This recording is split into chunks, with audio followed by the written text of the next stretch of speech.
Hello, everybody. Welcome to the sixth installment of my verbal content series hosted on GMAT Club's YouTube platform. Now, I'm very excited to bring you this. This is a question type that is often ignored by students, but it's actually very important. Welcome to my webinar on paradox. So, for first things first, for those of you who don't know me, my name is Harsha. I'm a GMAT instructor. I'm a GMAT coach. I've been there in the GMAT space for the last 6 years, and I'm very passionate about helping people succeed on the GMAT. And today's session is all about paradox. So it's intended to be a very good online resource for you, both for the people attending live and for people catching this later. It's going to help you. It's going to give you everything you need with regard to paradox. The rest of it is you just practicing questions and getting better. And yes, guys, of course, always the previous installments of this particular series, you will find it in the YouTube description of this video. For those of you who are looking for a little bit of help with inference, assumption, evaluate, strengthen, weaken, boldface, we've already covered that as part of the series. Make sure you check it out. Yeah. So I'm sure the screen is visible at this point. So let's go right ahead. My objective today is to help you get a little bit more comfortable with paradox as a question type, and that's going to be your core focus. Now, what you'll get from this session, spend a couple of hours here. What you're going to get from me is conceptual clarity. Everything you need to know about paradox right here. Now, that said, paradox is a fairly simple concept. It's not like conceptually there's a lot here, but there are still some nuances that you absolutely must know. For instance, what should a correct choice do? What is the correct meter which works for paradox?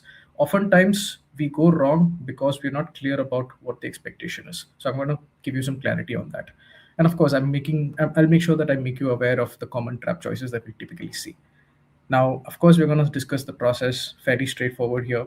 And most important, the most fun part of it, we're going to solve a few questions together. Hopefully, you'll see some benefit from that as well. Okay. So let's get right to it. Now, paradox is one question type which is sneakily important. What typically happens is paradox is somewhere towards the end of most GMAT courses, right? All your typical test prep. Paradox is somewhere at the end. And by that time, you've already been hammered with inference, assumption, strengthen, weaken, all of that. So what happens as a result of that is sometimes we take paradox a little light, and that's a mistake. Now, paradox is actually somewhat important, and there are some reasons for that. The primary reason is the kind of answer choice analysis that happens in paradox. That is CR at its finest. The kind of reasoning that happens there, it's kind of similar to the meter of strengthen and weaken. You're given a choice, you assume it's true, you consider that as true, and see what happens, what kind of impact it has on stuff, right? Is it able to explain some things? Now, it's very, very good as a reasoning building exercise. So this is not a question type you actually want to ignore. Another reason paradox kind of comes back to bite people come CR exam time is it gives a false sense of comfort. Conceptually, paradox is very simple, but some of the tougher questions, the reasoning and the choices gets very nuanced. So people don't catch that. There's this false sense of comfort about this. So we want to fix all of that through this session. With that, let's get into the little bit of theory that I have today. Bear with me, make sure that you're following. Let me know if something is not clear. Okay. So what is a paradox? Keep it very simple. What is a paradox? A paradox is that scenario where you have a couple of facts which seem to contradict each other. And I'm using the word seem to contradict each other because there's a logical explanation for that. What we are expected to do is find that logical explanation. So, for instance, here is an example that for a lot of us should be close to home.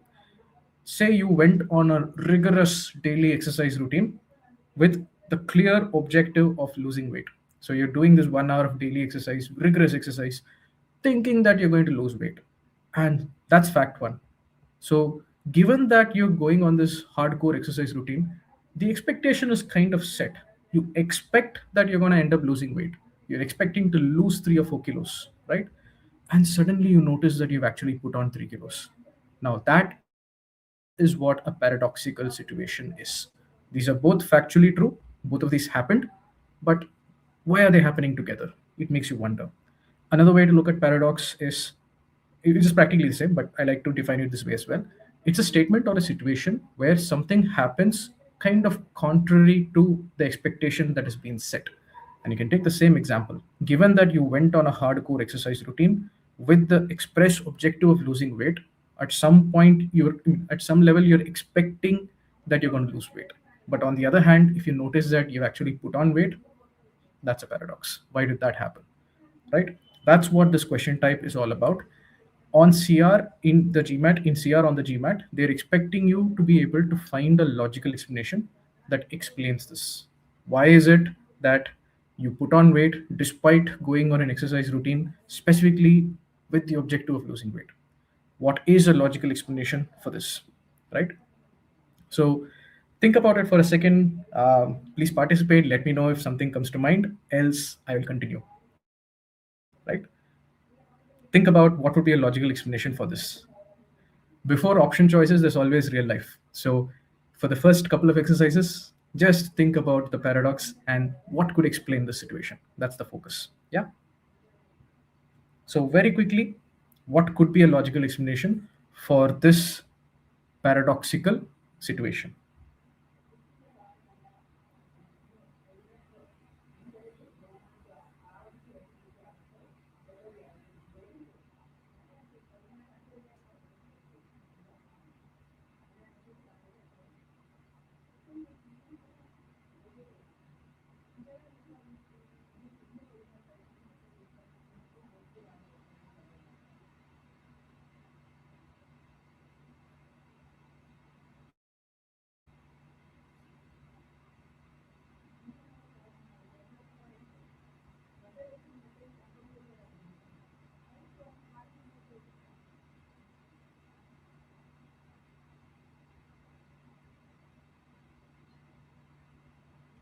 Yeah, that's a fantastic answer. Right. Aditya, you're right. He probably ate a lot after coming back from the exercise session. Yeah. In other words, you want a calorie deficit. This guy is just eating a lot. There's no calorie deficit going on here. That explains why the guy is not losing weight. Yeah, in this case, you, right? Just to put an example there, right? That explains why somebody would not lose weight despite putting in all this effort into exercise. Maybe just overeating at the end of the day. Yeah. This is as real life as it gets. This is what paradox, even in GMAT CR, is meant to be. Of course, with the tougher questions, the examples are a little difficult, the answer choices are a little more twisted, but the fundamentals are the same. Nothing changes. Okay. So there's one more answer there. The diet may be including some food type which adds more calories than the calorie burned by exercise. Absolutely. All of that pure gold. That's how it is. So it's pretty much you're talking about that calorie deficit point, right? So a couple of examples just to hammer home what paradox is. And again, very quickly, you can think about what can explain the paradox. Think of this as a muscle building exercise, right? So here's another paradoxical situation. A gym increased its membership fees by 50%. However, the number of signups doubled. Now, the way to think about paradox as a question type is once you have read the sentences and you figured out that, yeah, this is a paradox question, take some time to understand what is a paradox. What is that set expectation and how is that expectation being broken? Think about that. So, in this example, for instance, right? If the gym increased its membership fees by 50%. So typically when you see that the price increases, you expect that to reduce the demand for your product or service in this case, right? So because typical price sensitivity, you expect at some level it's reasonable to expect that people may not sign up as much, right? That's the expectation. You expect the signups to reduce as a result of a fairly steep 50% is not small fry, right? Typically 50% increase in price.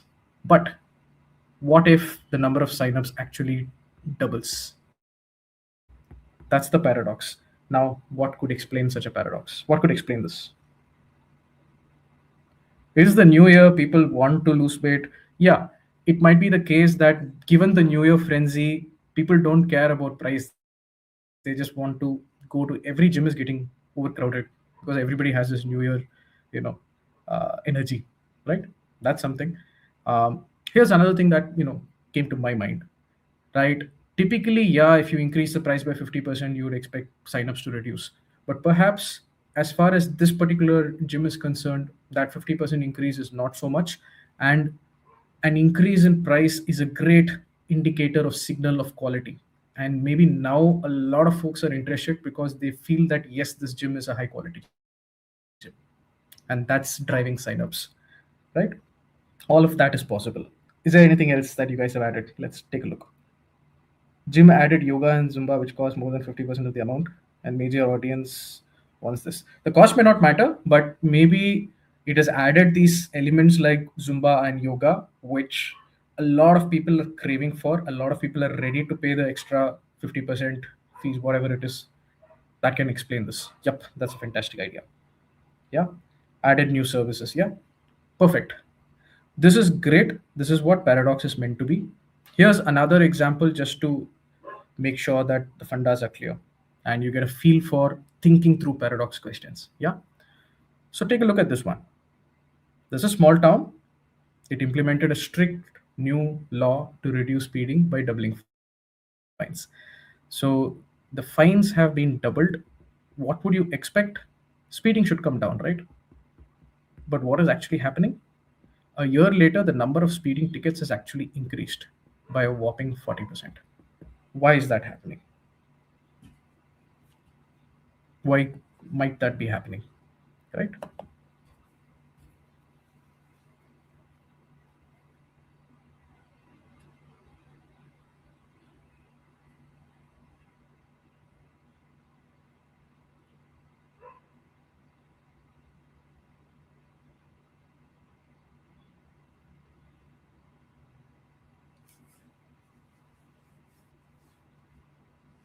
And you can get creative. What could be the reason?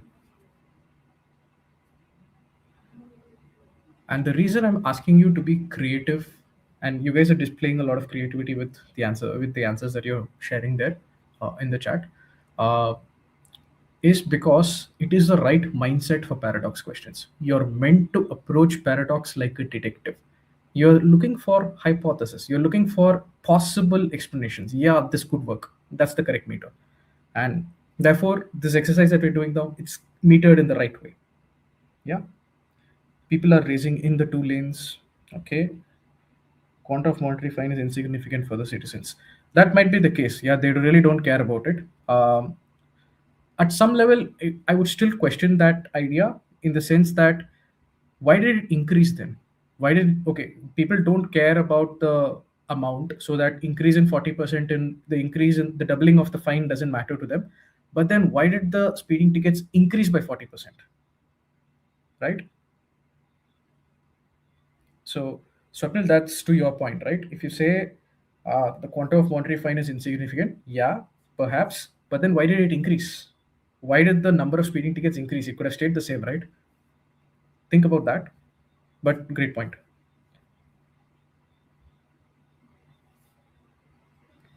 Distance traveled is increased. Uh, Perhaps, but does that necessarily translate to more speeding tickets? Maybe the connection there is a little less tangible. Maybe the city town have better monitoring. That's a good point. Maybe along with doubling the fine, they made the monitoring a bit more strict. They earlier a lot of cases flew under the radar. Speeding was happening, but it was not always getting caught. But perhaps now, along with the doubling of fines, they've also implemented video cams and all that stuff. Technology to catch you, and that has actually increased the number of speeding tickets. That's a possibility. That's a good explanation, I think. Yeah. Patrolling or speed traps. Yeah, exactly.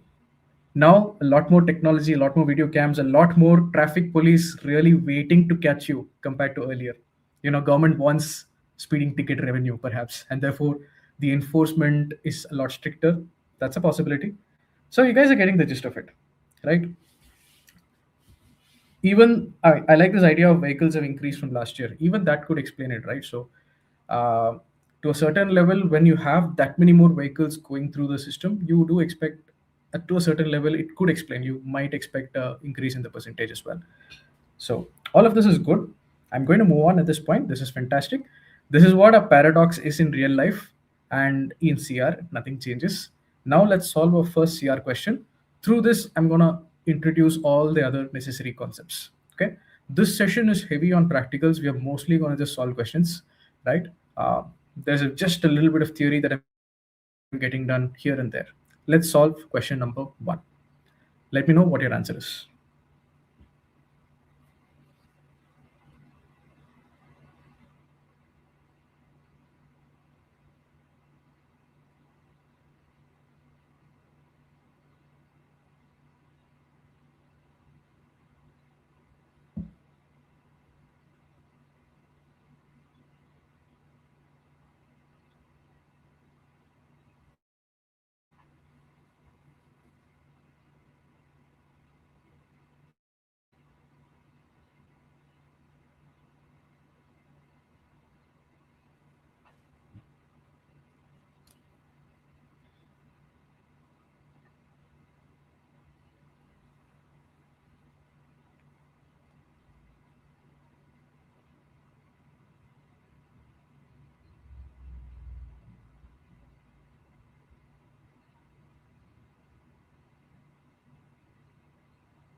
Yay, so we have a first answer. I'll be waiting for a few more seconds for any more of you who are participating here, and then we'll move.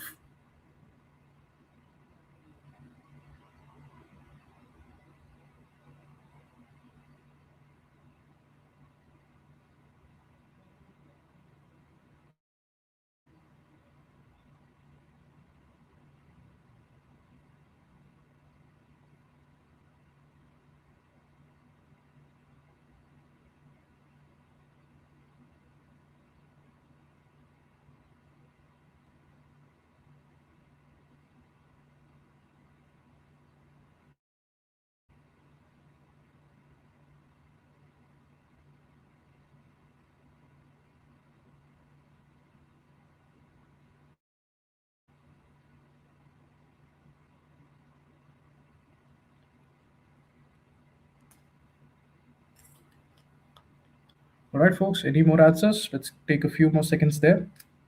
All right, one more.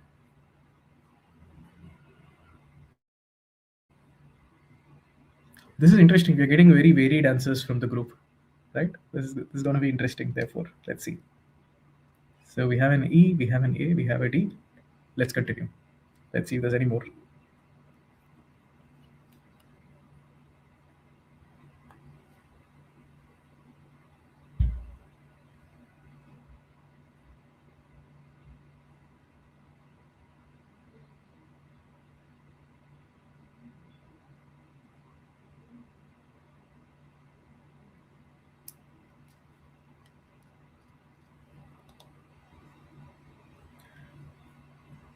So another case of between D and E. Okay.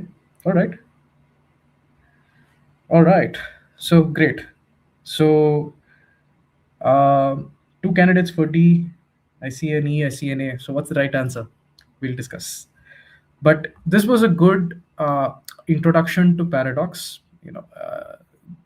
As far as the difficulty level goes, which I'm sure some of you are always wondering about, this qualifies under medium. This is a medium level question. If you go and check the stats on GMAT Club, this is what you would expect to see.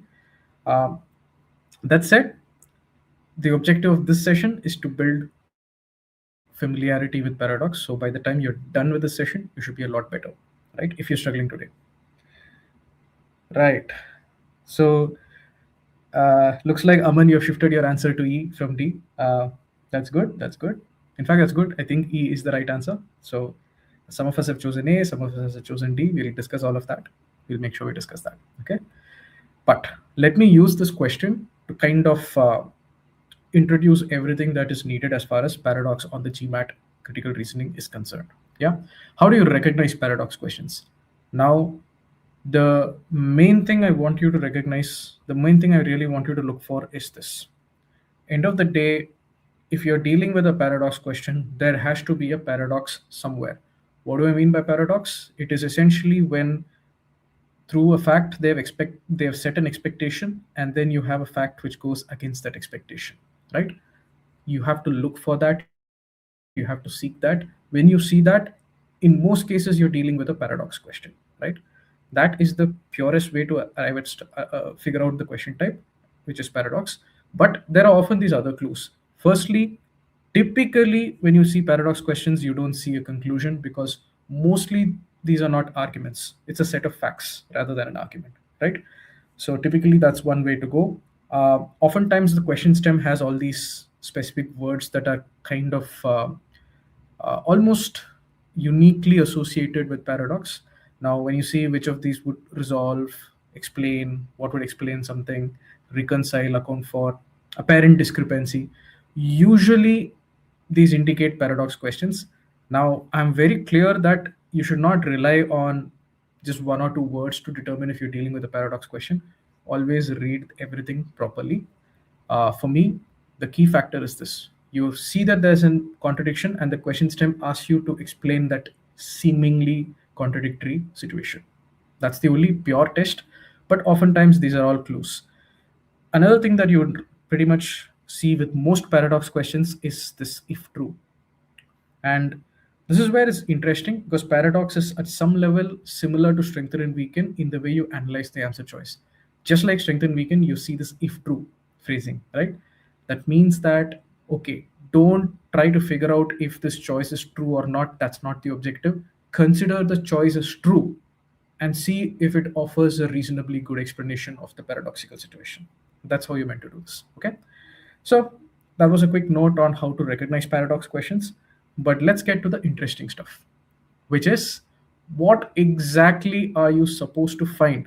What does a paradox question answer choice actually look like? When what is that correct meter for it? This is important. And what I really want you to internalize is this point. This is where I think the meter gets set. Typically, a paradox question is asking us to find that one choice, which, if true, could most reasonably explain that particular paradoxical situation. Now, all of these words which I'm highlighting are important.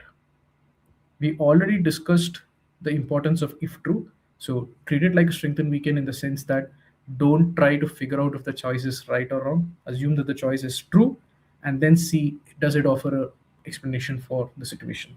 That's point one.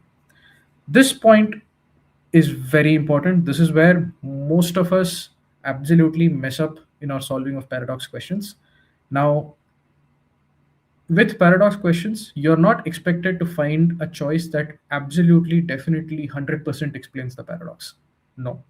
Like a detective, you're looking for a possible solution for the paradox. Yeah, this could explain the situation.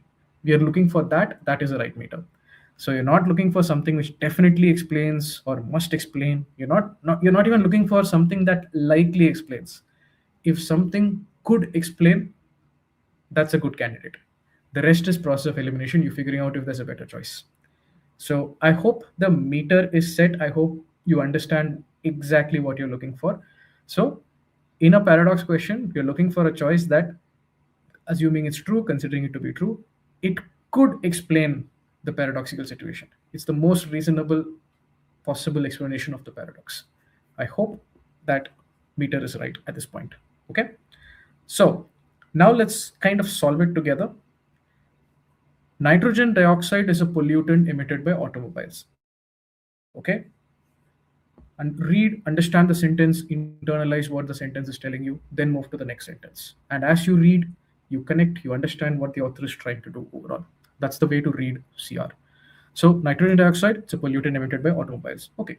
Catalytic converters, CCs. These are devices that are designed to reduce nitrogen dioxide emissions.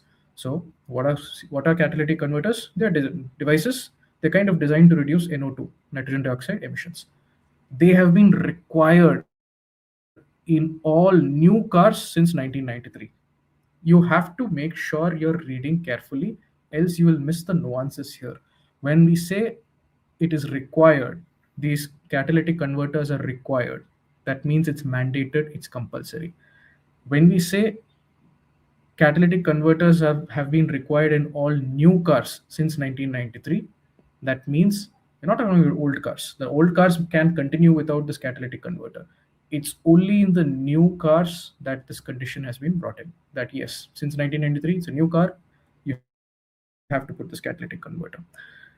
Then you're given that as a result of implementing these catalytic converters in new cars, the emissions have actually significantly reduced in most of the country. Right? Yet, although the proportion of new cars has always been comparatively high, this is where they're introducing the paradox to us. So, has the plan worked? Yeah, it's worked in most of the country. There's no doubt about it. Okay.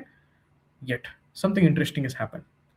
Although the proportion of new cars has been comparatively high, let's make sure you understand what this means. Just give me a second, guys.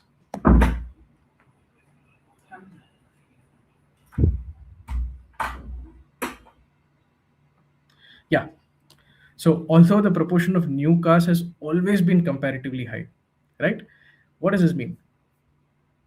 The proportion of new cars in the city has been high compared to what? Compared to other cities, compared to other towns, villages, other places in this particular country. So what this sentence means is the proportion of new cars. So out of the total number of cars, the new cars, this proportion, this has been high. This could be in the capital city, this could be 40%, whereas in other cities, this might be only 20%. So that's what the sentence means. Now, what is this trying to imply? So if I tell you that the proportion of new cars has been comparatively high in the capital city, and remember, this is a step, catalytic converters have been mandated in the new cars, not really the old cars. Therefore, the expectation that is being set is that it's the new cars, therefore it's the capital city where you should see a really strong decline. And yet, what you're seeing is it is the capital city where the decline is insignificant. That's what we need to explain. And the question stem tells us as much. What is it we need to explain? What explains how come the decline in nitrogen dioxide emissions is peanuts in the capital city, even though the new cars have a higher proportion in the capital city compared to the other. So I hope the paradox is clear. Now, this is a simple example, but even here, I want you to focus on how we are reading every sentence step by step, how we are connecting the pieces and understanding the logic of the story, how we have spent some time here to understand the expectation that is being set, and then you're seeing how the expectation is being broken by the reality. Understand the paradox, build clarity on what the paradox is. That's key to solving these questions. So, what is it we need to explain? Yeah, why is it that we don't see a strong decline in NO2, so nitrogen dioxide emissions, in the capital city, despite the fact that the capital city has a higher proportion of new cars, and this entire catalytic converters is actually applicable to new cars. If anything, you would expect more in the capital city. So, I hope that helps. Now, We did see choice A being chosen. Choice A is a trap choice. It's actually a fairly popular trap choice for this question. Why is it wrong? Let's do our POE, process of elimination. More of the cars in the capital city were made before 1993 than after 1993. Great.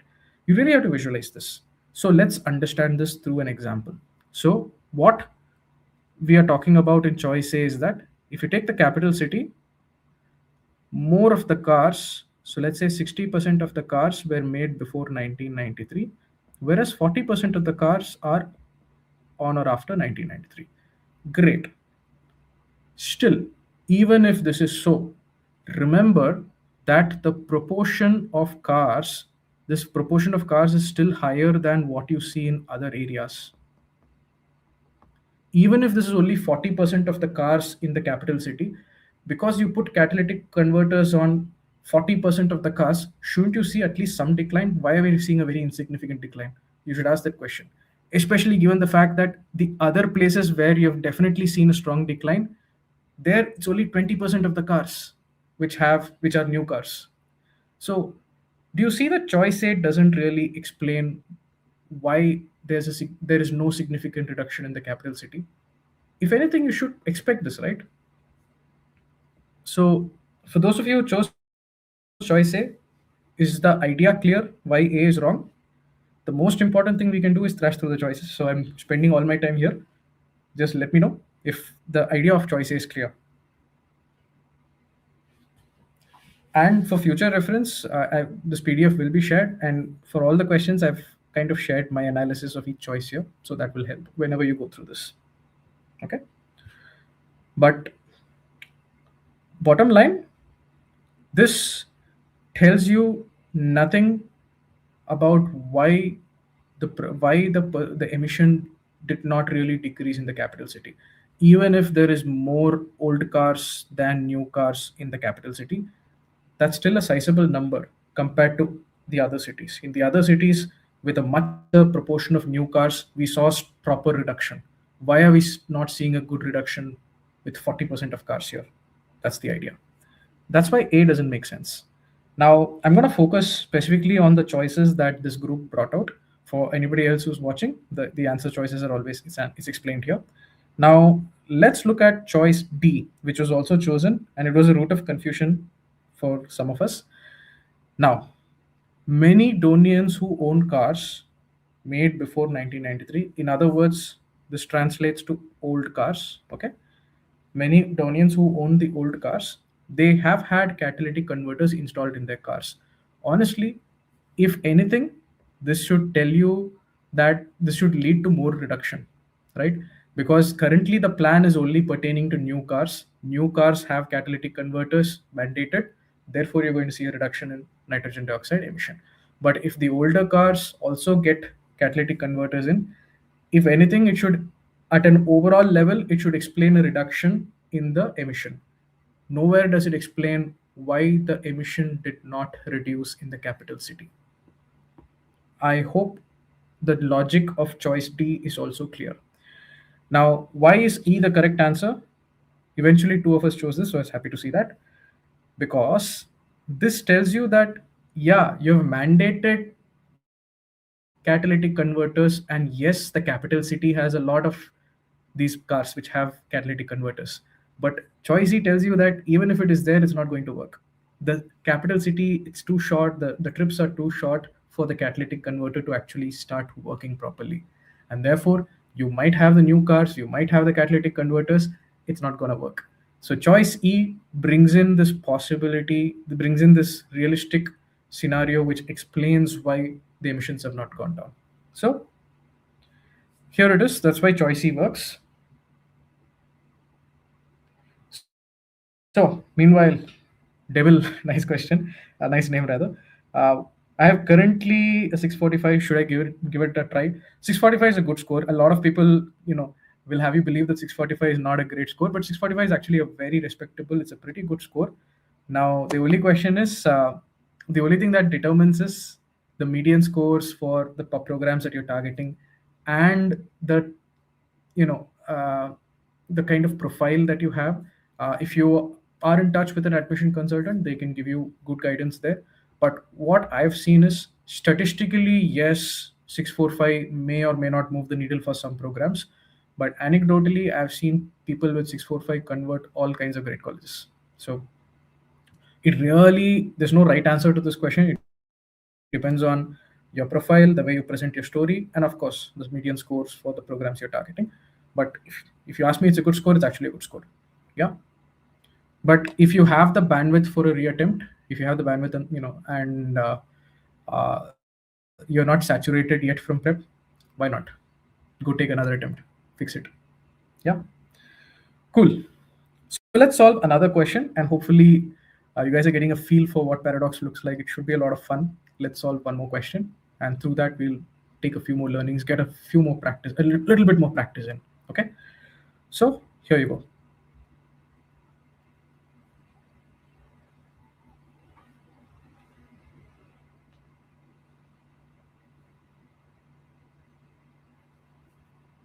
You can scrap this. This should be wheat germ in case it's not visible. Yeah.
Nice. Good to see the answers coming in for this one.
Awesome. I think that most of you are done. I'm going to give you another 30 seconds for anyone else who's doing, but mostly I see most of you are done.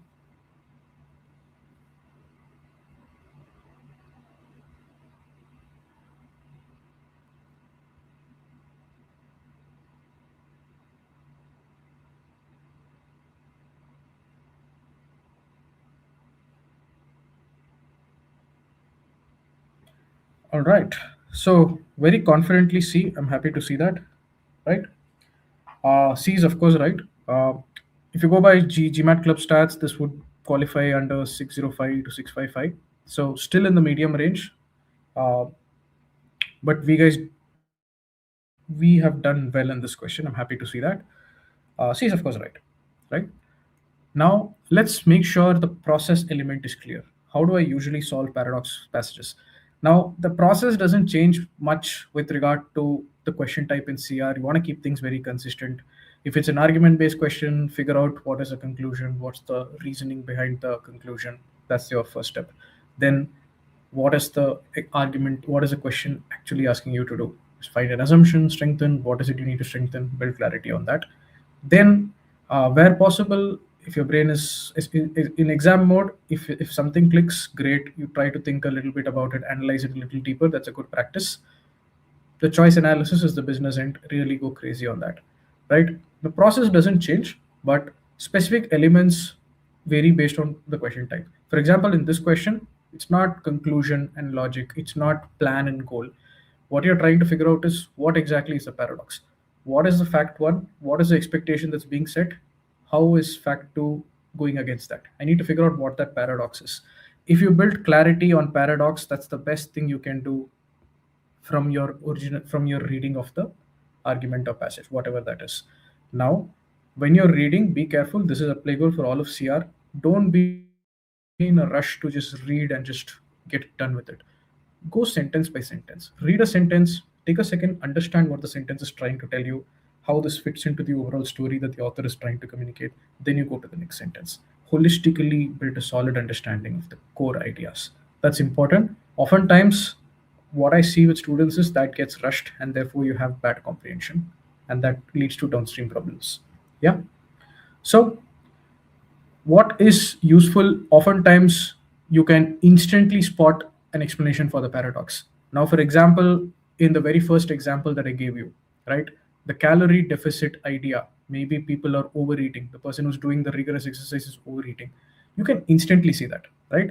Where that happens, that is great. When you're doing a lot of untimed practice, it's very good to kind of work that muscle. The more you practice that untimed, the more in timed it comes naturally. So good, optional, useful if you can spot some explanation right away. So in some questions, absolute cheat code. But from a process perspective, in exam mode, what should you do? Your first job is to build clarity on the paradox. What is exactly happening? What's the expectation? What's the reality? Be clear. Now, a lot of times there are traps in the question stem. What you think you're asked to explain may not be what you're asked to explain. Be very careful. Spend time here. Don't skip question stem. Oh, this is a paradox question. Let's just jump to choices. No. Read the question carefully, else you might fall for a lot of traps, right? Now, especially in untimed mode, it's very useful to build this muscle of trying to find an explanation at this point before going to the choices. And even here, we might discuss a couple of questions where if you spend some time analyzing the data, you will actually come out of it with an easier read into answer choice analysis. Yeah. But in the exam mode, don't sweat it. If it clicks, great, else you should move to choices. Yeah. With regard to choices, we are going to discuss choice analysis in detail in any case. The only thing I'll say is that meter is important. Don't be stuck up in the sense that, oh, even if this could explain, but I don't know if this is the explanation. And don't reject on those grounds. Remember, if it could offer a logical explanation, you want to hold on to it at least until you come up with a better choice. Yeah. Process of elimination is what matters the most. Now, similar to strengthen and weaken, the answer choices here, there is a certain amount of nuance in analyzing the choices. Oftentimes, we read a choice, but we haven't really understood the crux of what the choice is trying to say. Sometimes you have to pause after you read a choice, give your brain through the time and the energy to figure out what exactly the choice is trying to say. Then you do the processing, you'll be in a much better situation. So just remember these general principles I'm laying out. Most of the times when I see people are faltering somewhere, maybe with hard level CR questions, the gap, the failure point is somewhere along this, somewhere in this journey. Okay. So yeah, let's kind of discuss the Sammy and Pat question, right? I was happy to see that most of us were very, very, very clear and got the right answer for this. But again, once you've read all this, the clarity to be built is what exactly do you need to explain. So here, for example, there is a diet one. I'm going to call it diet one for simplicity. So Sammy says, for my arthritis, I'm going to try my aunt's diet. Which, what is that diet one? It's large amounts of wheat germ and garlic. Sounds good, right? And Sammy tells us that she was able to move more easily, so it kind of helped, right? After she started that diet. Now Pat comes in and says, when my brother began that same diet, which is diet one, his arthritis actually got worse. That's interesting. Why did it get worse? We don't know. But he's been doing better since he started some other diet. What is his diet? essentially cut out tomatoes and peppers, right? So rather than what he's eating, it's like what he's avoiding. Yeah. Now the question is very interesting. Which of the following, if true, would provide a basis for explaining the fact that Sammy's aunt and Pat's brother had contrasting experiences with the same diet? You have to ask the question: what is the diet which is same for both of them? What is it that both the aunt and the brother have tried? It's diet one. So the question you have is has nothing to do with diet two. It's everything about diet one.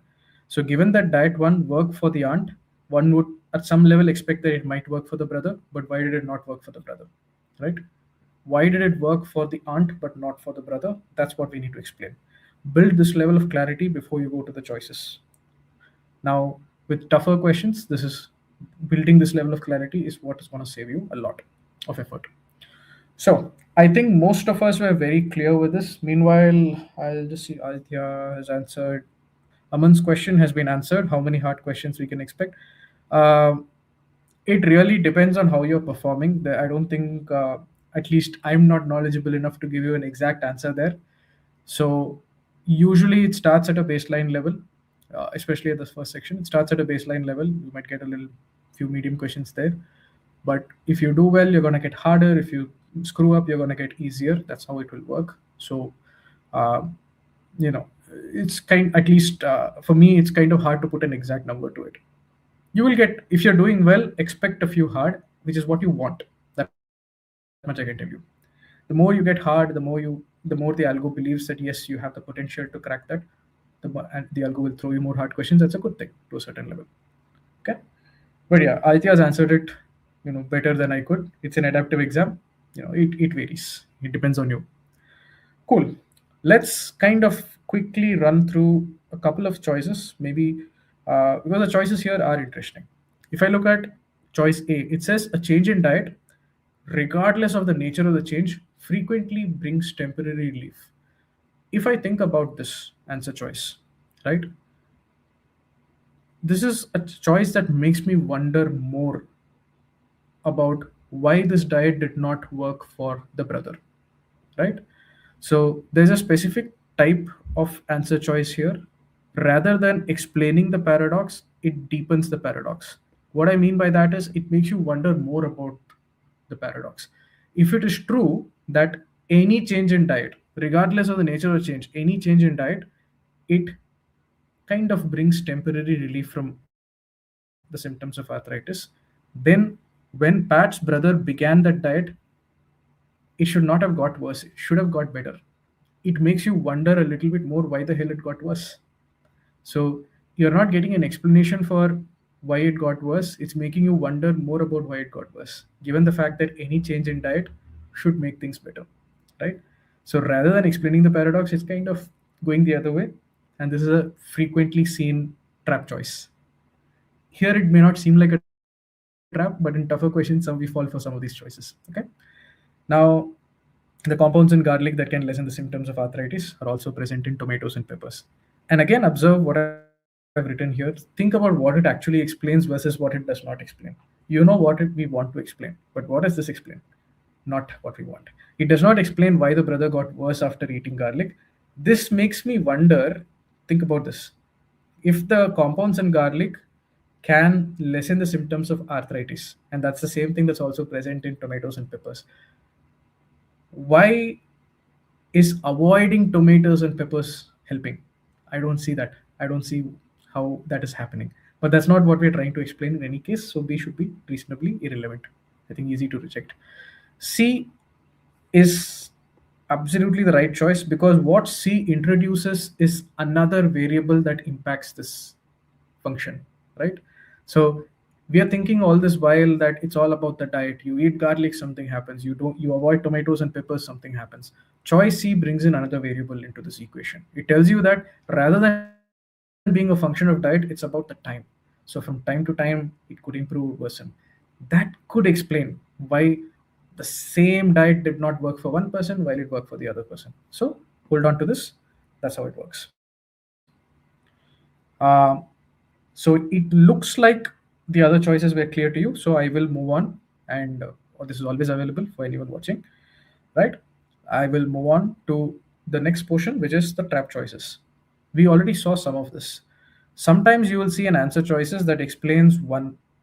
So you might have an answer choice that explains why garlic can work. Or garlic contains something that can help with arthritis. It can explain why garlic diet worked for the aunt, but it's not explaining why it didn't work for the brother. That's a one-sided choice. It explains one of the facts, but it kind of ignores the other fact. It does not tell you any concrete reason why the other thing happened that way. These are often trap choices, and you really have to figure out if this answer choice that you're dealing with explains both these things logically, right? It should give you a reasonably good logical explanation. Okay, good. Then you have what we just discussed, something that makes you wonder more about the paradox rather than explaining it, right? We saw that. And sometimes, as with all of CR, you will see choices that are so out there, that are so irrelevant, you can spot it from a mile away. Those are the ones that we love to see and reject happily. Okay, fair enough.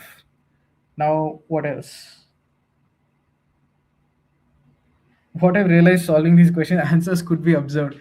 They are seemingly absurd. I'm borrowing the same language as you see with the meter here. Seemingly absurd, but at some level they are able to provide a very logical, somewhat logical explanation. Let's put it that way. Yeah. And I have a few more interesting questions coming up where it's going to get a bit more absurd, perhaps. Let's see how it goes. All right. So, as far as theory is concerned, that's it. Now it's only about solving a few questions, getting a bit of practice in together. We want to solve a few questions together, how much our time permits, and how much ever you guys have the energy for. Let's see. The PDF anyway will be shared, and you guys can practice. Okay. So, here is a super interesting question. Solve and let me know what your answer is.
All right. Few of you have answered uh, quite a few B's. We have E as well. Okay.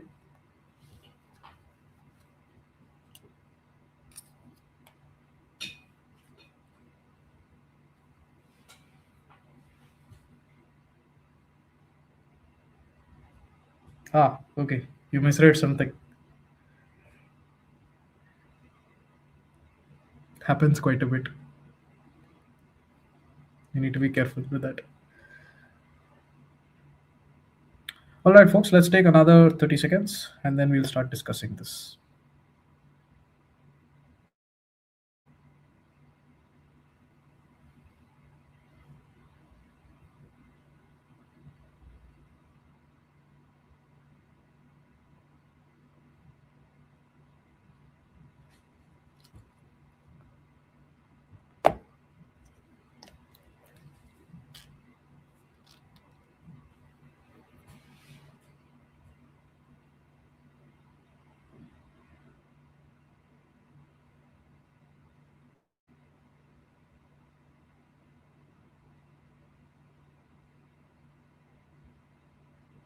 All right, good, good. So, a lot of B's. B's like the popular answer choice here. Uh, yeah, we did see an E, but then it might be a case of misreading. So, uh, again, not in, though it's categorized as 655 to 705. So, this is used to be what we call a 700 level question. But in terms of accuracy, I think it's a little easier than I would, than 655. I think.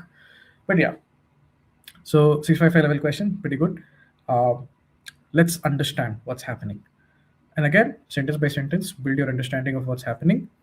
Before jumping to any analysis or before jumping to the answer choices, make sure you build clarity on what is it you're trying to explain. With every question that you're seeing me solve, you're seeing me do this. Do you have to write this down? No, absolutely not. If it helps, you can write it down. The point is not to write down. The point is to build clarity on this before you jump into analyzing choices. This has to be framed in your mind. Yeah. So what in this case, what is it you need to explain? So first let's make sure the sentences are clear.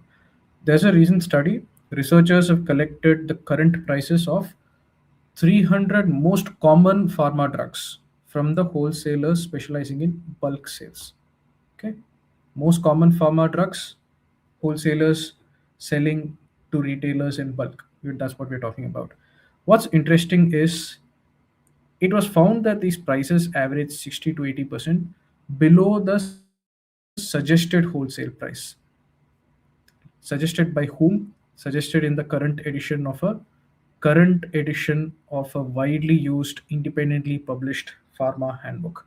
Now, as you read things like current edition of a widely used, independently published pharma book, what is the picture that the author is painting? It's painting a picture of credibility. So don't come in and tell me that this handbook is bullshit. This guidebook is not a good, the prices set there are not appropriate at all. These guys don't know. These people who designed this guidebook, they have no idea what they're doing. That is what is being guarded against by the author. The author is telling you that this is a credible handbook. It is current, it's not outdated, it is widely used, it is independently published, so free from bias. The author is building the picture that we're dealing with a highly credible guidebook or handbook. Okay. Now, to understand it with a simple example, let's take a certain drug X. If the suggested wholesale price is 100, our guys are selling it for somewhere between 20 to 40. Now the question is why? Why this gap? Right? That's what we need to explain. And I'm happy to see so many of you choose the right answer. It's an accept question. So there are 4 answer choices that give a reasonably good explanation. There is one answer choice that does not. We need to find that one choice which does not. Okay. So clarity going in. Now B is the right answer. I was happy to see that. Um, but I think with these choices, mostly it's very instant, it's intuitive, you can see it. But I'll just focus on the few ones just in case. So the choice A talks about a price war. So a recent price war, it would have absolutely explained what's happening. Because of the price war, you know, at the point of study, you're looking at extremely low prices. Possible, very possible. Now, why does a choice B not explain the paradox? Because it is giving you what I like to call in CR as an irrelevant comparison. This comparison is useless, right? Now, to take a simple example, we are trying to figure out, let's say we are dealing with a certain drug which is X, drug X. So, this is the suggested price, this is the actual price. We are trying to explain this disparity. What we are being told is this is the suggested price for 100 is a suggested price for a most common pharma drug, whereas for a less common pharma drug, this price might be 150. Choice B is giving you this comparison, which is useless. This doesn't tell me anything about why is it that this disparity exists between the most common drugs suggested price and its own actual price. So, as happy to see, we've all got this. Now, the choice C brings in this element that there's a strong fluctuation in the price, which could also explain it. It's possible that just at the time of the survey, this entire the fluctuation it was at the trough, it was at the bottom point. You unfortunately saw the prices at the bottom point, and that's why you see this price to be so less from the suggested price. Now, what about a choice D? Was everybody clear about why D is not the right answer? Did anybody struggle with D? Usually, I see people struggle with D and to kind of figure out what D really means. Let me know, guys, if D was a problem. But meanwhile, let's look at E.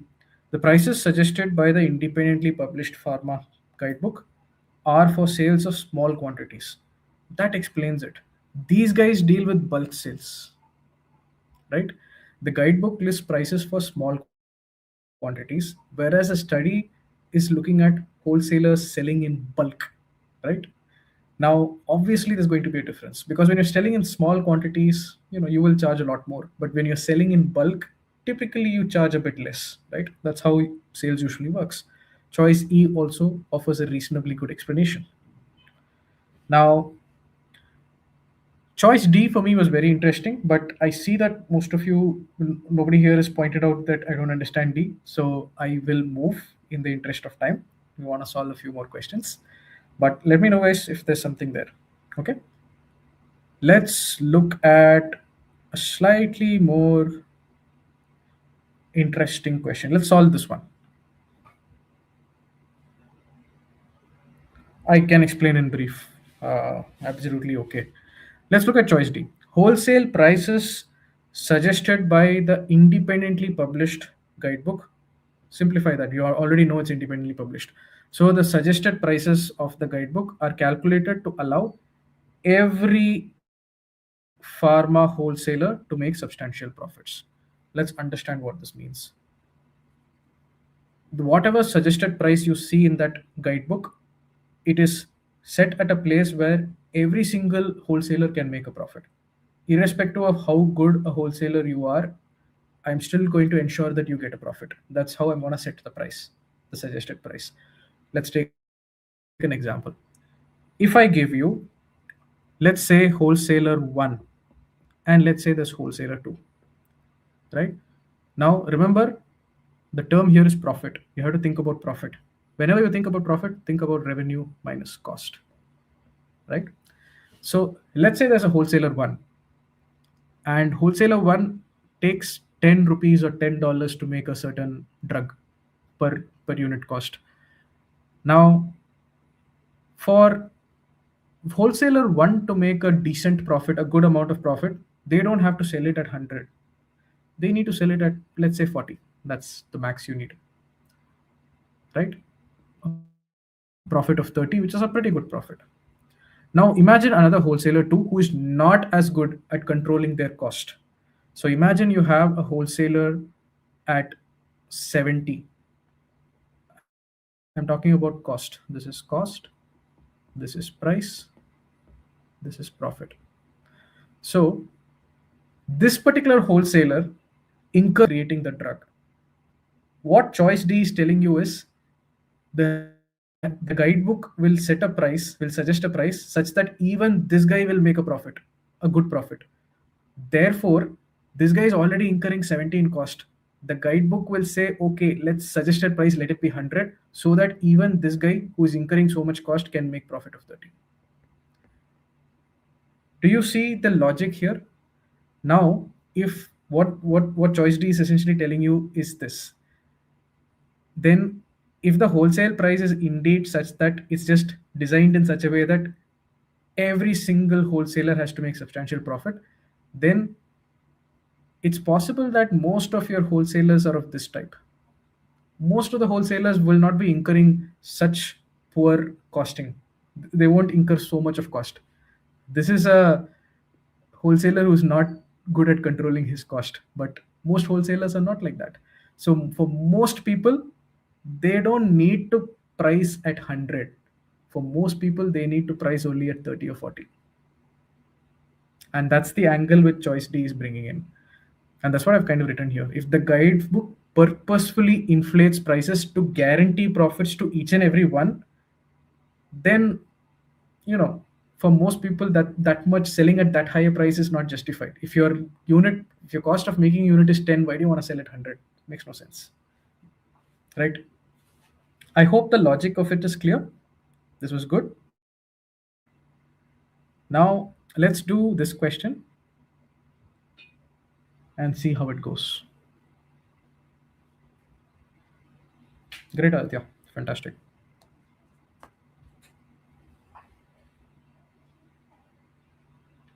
Another thing, yeah, just before you get into it, another thing you're seeing me do with the kind of answer choice analysis here is sometimes to understand how a choice impacts, you know, what you're trying to do.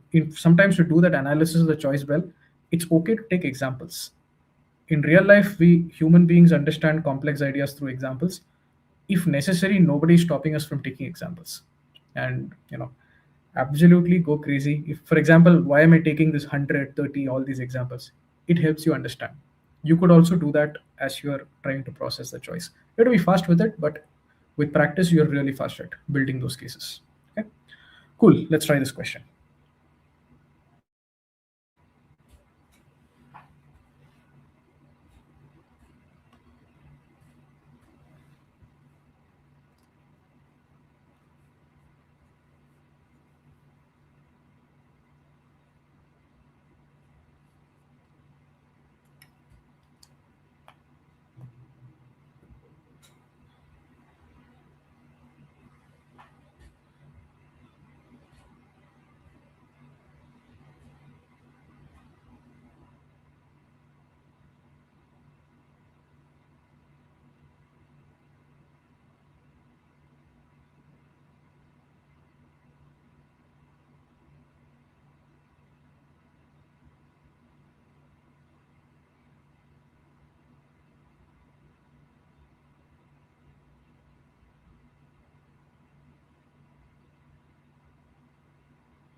All right, seeing a lot of answers coming in.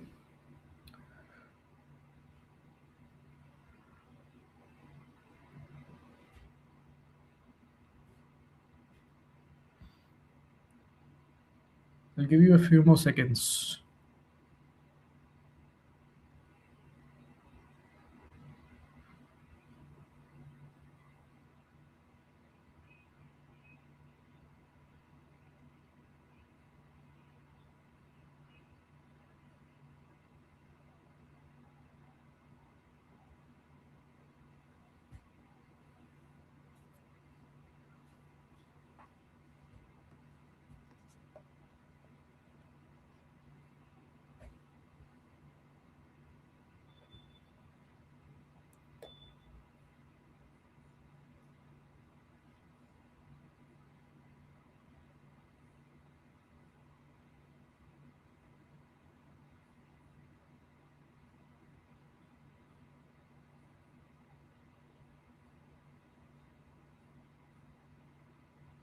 Any more answers?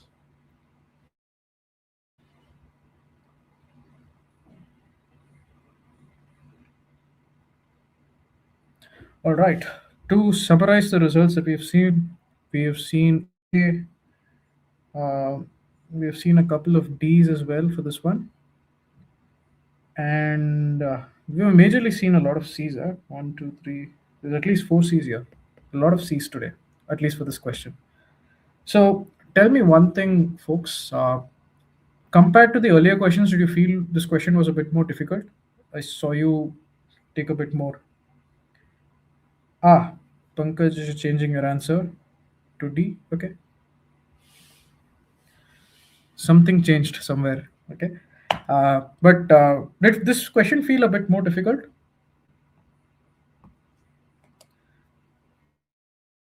So, yeah, it should, if I go by stats.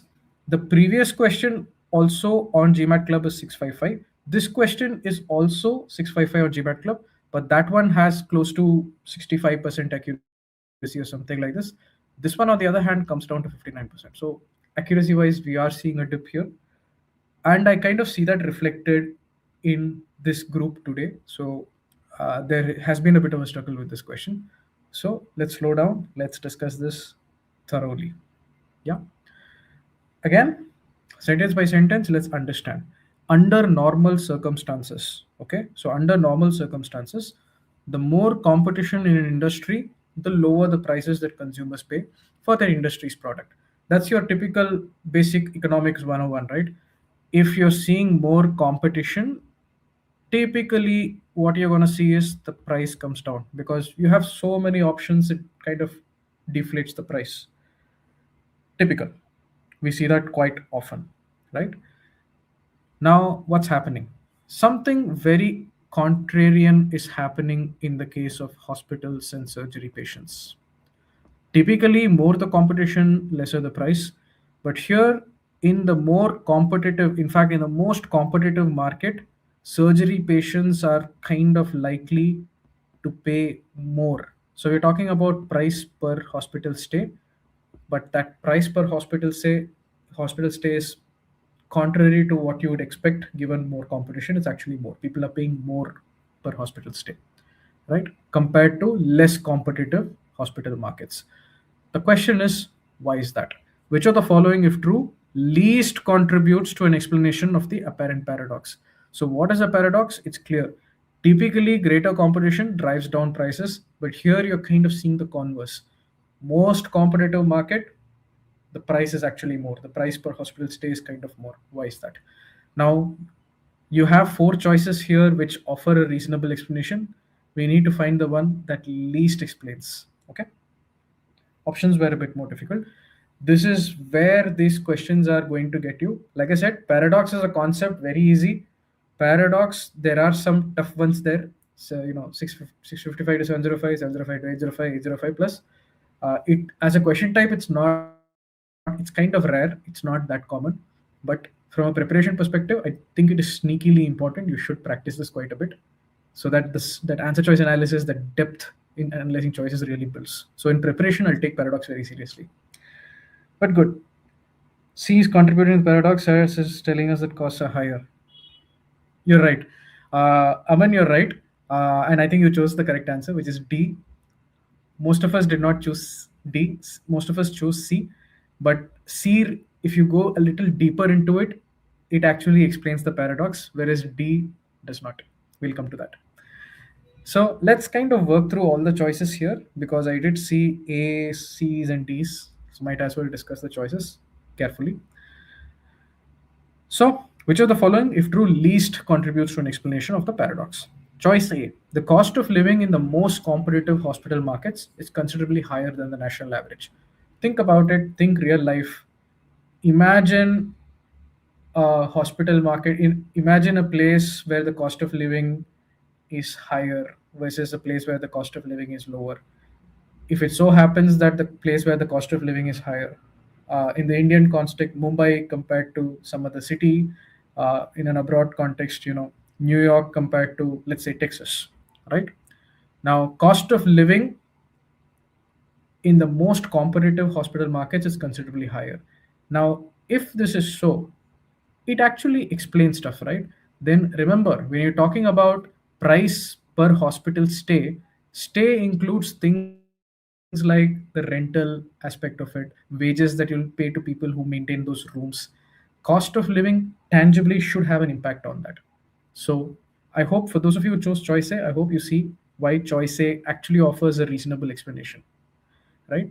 So if competitive markets happen to be in these high cost of living areas, you would expect the cost of living factor to drive the price up somewhat. So choice A therefore explains the paradox, not a good choice. Let's look at choice B. Hospitals tend to respond to competition by buying expensive diagnostic. This I think is an easy choice to reject because very clear, tangible explanation of the paradox, right? More competition, I am the hospital, I am buying more expensive equipment, and I'm passing on the cost to the patient. Clearly the cost is going to increase, the price is going to increase. B, I think none of us struggled with. Now let's look at choice C. The majority in this group chose choice C, but if you really think a little deeper about it, there is an impact. Um, and quite often, what you'll see is this. In fact, when I was solving this question for the first time, initially I kept C on hold. I didn't immediately see the impact of C as well as I should. So I kept it on hold. I went to the other choices. I figured out that D is a choice I can't reject. Then I came back to C and went a little deeper. That I'm saying this because it's not always that you'll perfectly analyze every choice right at that instant.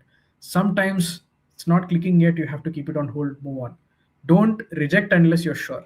So I kept C on hold, went to D, went to E, processed those, came back to C, rejected it. Okay, that I think is an important thing to understand. It's not that every time you'll be able to select reject instantly. Okay, so let's look at choice C. Let's understand what's happening with choice C. Yeah, if given a choice, so if patients have a choice, if given a choice, patients avoid those hospitals whose cost containment strategies include such practices as refurbishing patient's room less frequently. Sounds very complex, legal, not legal, but it sounds somewhat complex. But what is it trying to say? It's telling you that patients have an actual preference. If given a choice, they would actually avoid those hospitals where rooms are not refurbished frequently, right? So they avoid those hospitals where, in the name of cost containing, in the name of controlling the cost, the hospitals don't refurbish their rooms frequently. Think about refurbishment as, maintaining things, updating the equipment, updating the beds, let's say, you know changing old and dusty beds with new beds, right? Think about things like that. So if given a choice, patients will avoid those hospitals where, in the name of containing the cost, this refurbishment is not happening frequently. In other words, the patients want to go to frequently refurbished, more well maintained rooms. Now, how does this really impact the situation here? Remember, you're talking about a case of the contrast between a most competitive situation market versus a not so competitive market. In a high competition scenario, when you have a lot of competition, you want to make sure that you meet the preferences. You're going to do everything you can. You being the hospital, you're going to do everything you can to meet those preferences, right? So If you're a hospital in one of those most competitive markets, you're going to absolutely try to satisfy those preferences. You are going to absolutely clean your rooms, maintain your rooms, update the equipment, refurbish, do all the refurbishments necessary as frequently as you can so that you attract patients. And guess what? Those patients are happy because that's their preference. So, what's the impact of this? Choice C introduces this idea that in a more competitive scenario, in a more competitive landscape, the hospitals are going to try and satisfy those preferences. Patients will actually end up paying more because they want to. They want this. So, do you guys, most of us actually chose choice C, but do you see how choice C explains how the price is actually increasing in a most competitive situation? Yes, no, let me know. I went slower with this just so that the idea is clear, but let me know if the ideas are clear. And all of this, you really have to put yourself in the shoes of those hospitals, visualize the scenario really well. Yeah. Let me know because then I'll move on to D and why it works. Meanwhile, I'll take this question, but do let me know, guys. Is the logic of choice C crystal clear? So choice C states a preference, but it doesn't stop there. You have to see what's the impact of that preference. So if this is what patients want, then in a competitive scenario, you're gonna absolutely try and meet that want so as to get those customers. Those customers are happy to pay that premium. So it explains why in a super competitive landscape, the patient ends up paying more. Okay. Uh, Quick show of hands, is that clear? Meanwhile, to answer the question that has been brought in here, are GMAT, CR, and RC difficulty levels higher than GRE? How different are GRE verbal sections in terms of difficulty and prep complexity? Okay, very interesting question. There's a lot of overlap between the GMAT and GRE in terms of syllabus, but the soul of it is very different. I would say GMAT. I and I mean, it's a personal opinion. I think the GMAT, RC, and CR is a bit more nuanced. It's a bit trickier than what I normally see on GRE, um, both in RC and in CR. So GRE doesn't explicitly have critical reasoning with the name critical reasoning, but it's there through the other sections. The same assumption, boldface, all those questions are tested. Now, I personally think GMAT is slightly trickier. It is a bit more nuanced than is GRE. GRE, of course, has vocab, so there are some questions that are vocabulary dependent, and those kind of determine whether GRE is a right fit for you. That should work out for you, right? So whether you will face a higher difficulty set of questions in GMAT versus GRE depends on how you're performing. Remember, both these tests have an adaptive nature. Uh, the adaptive engines varies a bit, but both of them are adaptive at some level.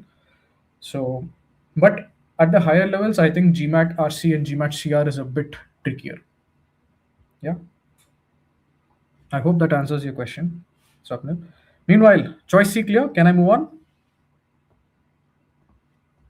Please give me a yes if it's clear so that I know that the choice that was most popular, the logic is clear on why it's not the right answer. Okay.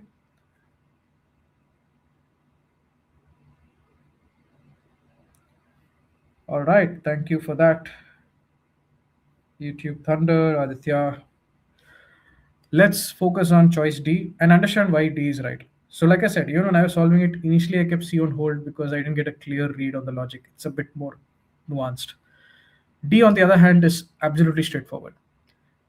Now that many simple surgeries can be performed safely in any qualified physician's office, most surgeries performed in hospitals are both serious and expensive.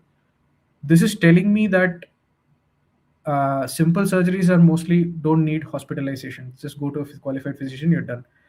So the only surgeries that end up coming to hospitals, they are expensive. Now, the problem with the choice D is this doesn't differentiate between competitive market hospitals and not so competitive market hospitals. It is hospitals, end of the day, right? This choice doesn't explain why there is a difference between competitive hospital markets or competitive hospitals in competitive markets versus hospitals in not so competitive markets. This choice doesn't explain that, right? So, irrespective of whether you're in a competitive market or whether you're in a non-competitive market, as per choice D, surgeries are expensive. Doesn't tell you why costs are more in competitive compared to non-competitive. It doesn't tell you that. Which is why choice D does not explain the paradox. This is the correct answer. So none of us chose E, so I will skip that. But I think the logic there is clear. If physicians tend to keep people longer in competitive markets, that explains why the price is also higher. You're staying longer, you'll be paying more. So E, I think, is straightforward. Good. Are we ready for another question? This time we'll do a 705 level question. Okay. So great, great, great. Here you go. Let's have some fun with this.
All right. Most of us seem to be done. I'll give a few more seconds just in case.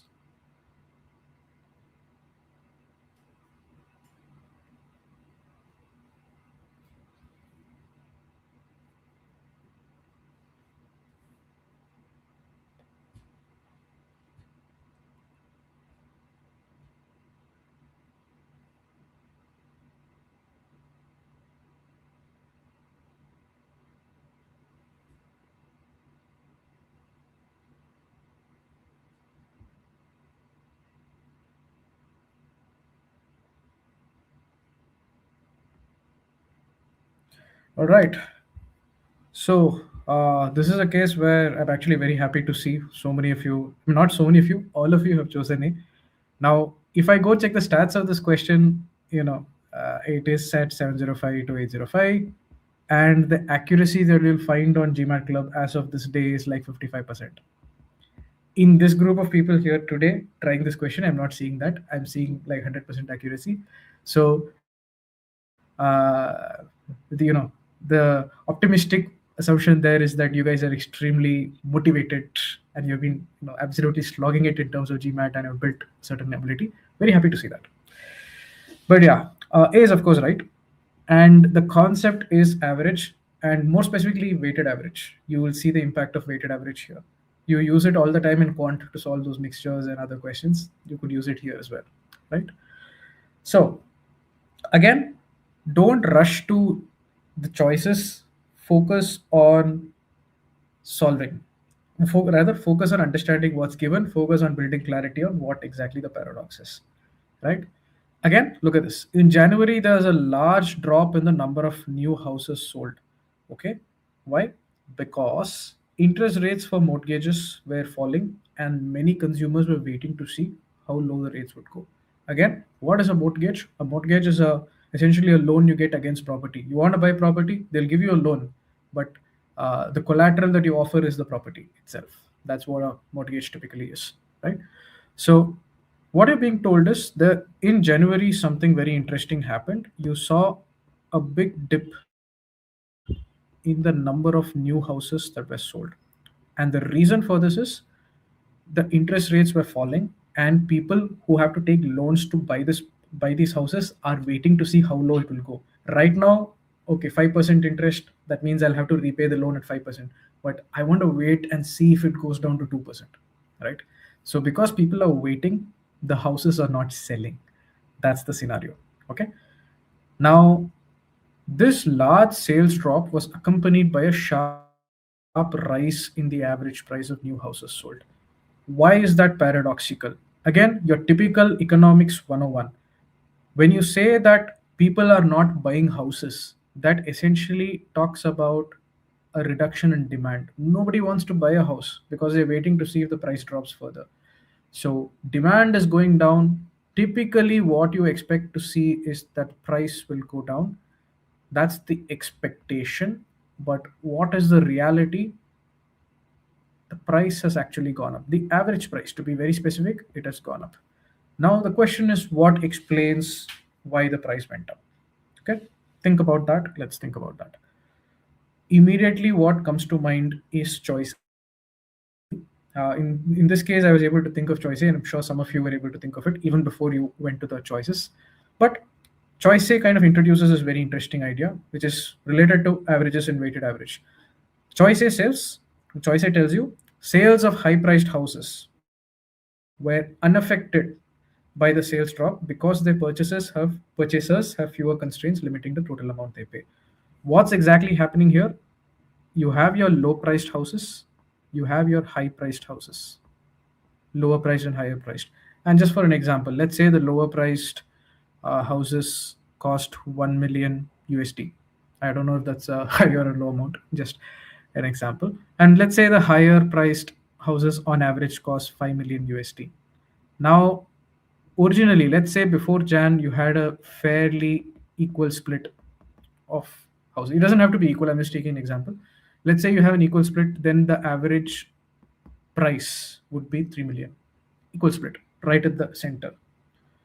Now, take in the impact of choice A. Sales of the higher price houses were unaffected.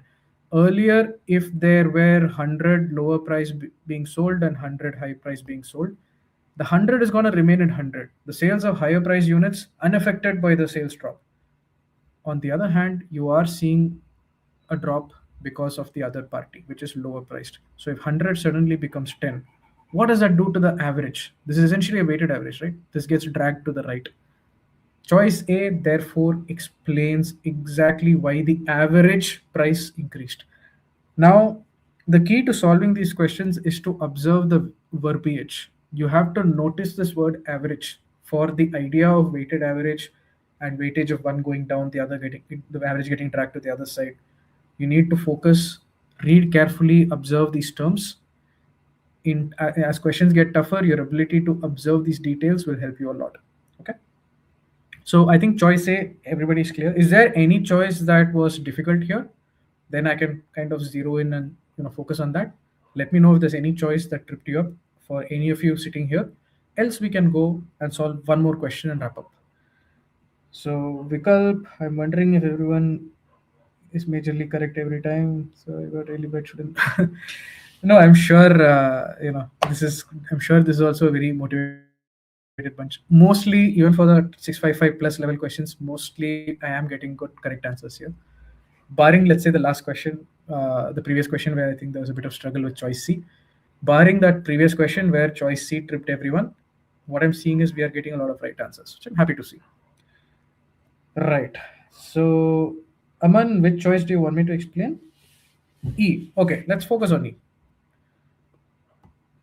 So E for me was actually a somewhat easier choice to reject, to be honest, uh, because it's telling me what the future expectation is. So interest rate are expected to rise sharply later in the year. Okay, what does that tell me about what happened right now in Jan?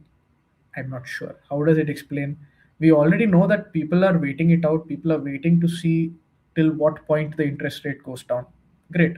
Choice Z only tells me that at some point it's gonna rise back up later in the year. So we know that at some point of time, people are going to make a decision. So, for example, right now we're talking about January, and people are waiting to see how low the interest rate would drop. Right now it's at 5% or 8%, let's say, and people are waiting to see how low it will drop. Now, even if it is true that interest rates are expected to rise sharply later in the year, maybe interest rates are going to rise sharply once you hit August. Great. Why did that doesn't tell me why is it that the price increased right now in January, right? Even if the people know that it's going to increase in June or August, they may wait till July.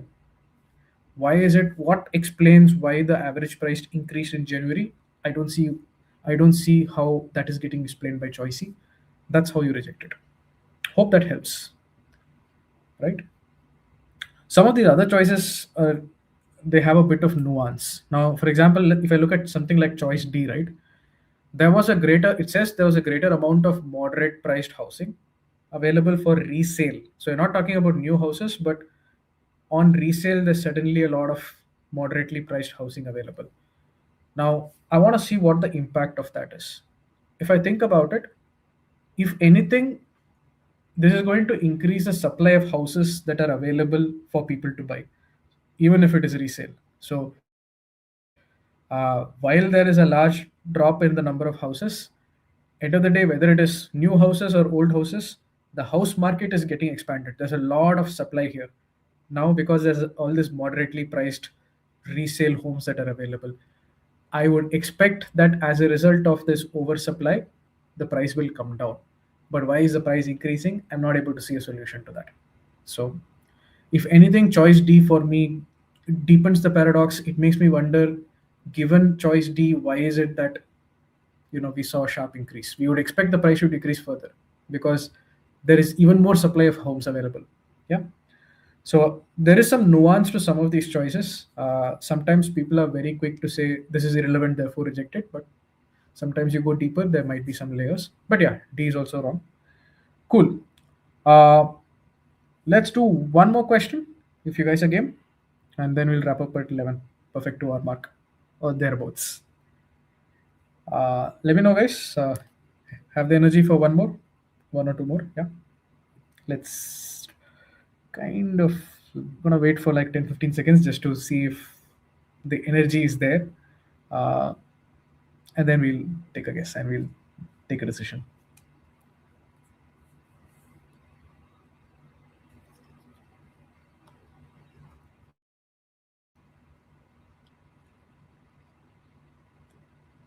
All right. Uh, I have one yes and okay. Yes, yes. Okay. Thanks a lot. Quite a few yeses. So we still have a bit of energy left today. I know for those of you sitting in India, it is late. I know, and that's always something to take into account. But let's go. So here's another interesting question. Let's do this.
So far, three different answers. That's interesting.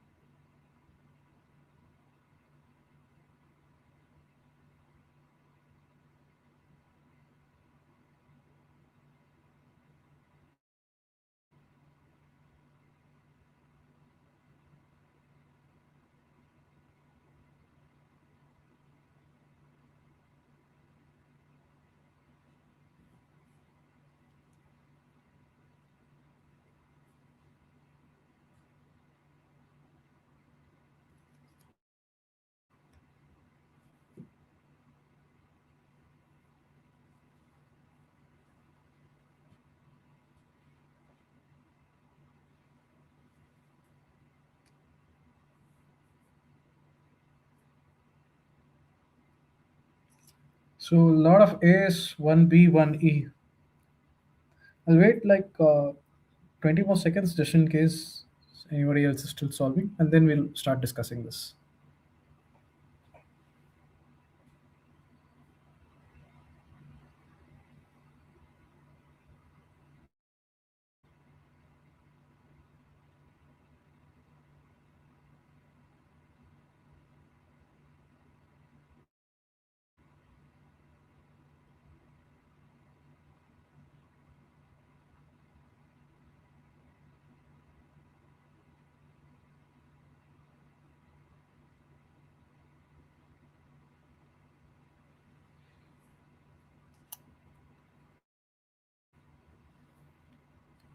All right, good. So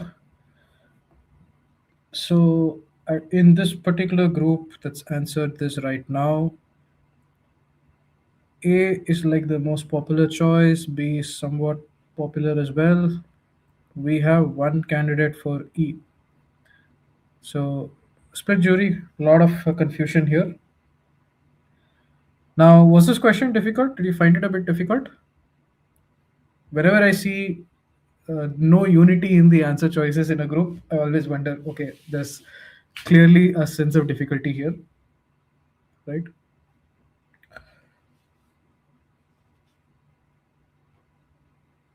I would think so. Cool. Let's discuss this.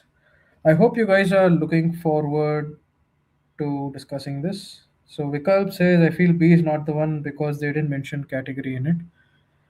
Yeah, we will come to that. Uh, let's kind of discuss what's happening. And later on, when you guys have time, not necessarily right now, later on, when you guys have time, uh, just Google what I'm writing down here. You don't need to know this for GMAT or anything. It's just a fun thing. What the pattern that you're seeing here is actually somewhat related to this idea. It's called Simpson's paradox. You absolutely don't need to do that. This is just for your fun reading later on. Okay, Google it later. Yeah, confused between A and B. We're going to discuss that. So A and B seems to have been what most of us have been stuck in. Um, let's get into this. This is for you just for fun Googling later. Okay. Once the session is done. Don't bother with it. You don't need it anyway. But what's happening here? Let's understand the facts. The background information provided to us is this year, every film submitted to this particular film festival, it was submitted in one of 10 categories. So there are actually 10 different categories, C1, C3, all the way till C10. Okay. For each category, there was a panel that decided which films to accept. So a film gets put into a category. Now there's a panel for each and every category which decides whether to accept or reject that particular film. Okay. Which films to accept is defined by that category. So far, so good. The facts are clear. I mean, the context is clear. Now let's go to fact one. Within each category, the rate of acceptance for domestic films was the same as that for foreign films. Let's understand.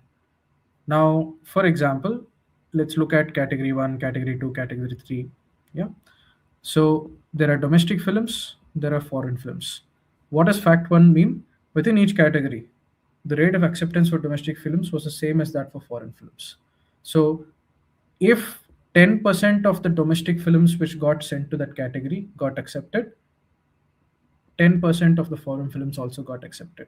Similarly, if 80% of films got accepted in domestic, in let's say category 3, then 80% of films got accepted even in foreign films in category 3. Is the fact 1 clear? This is kind of what it means, right?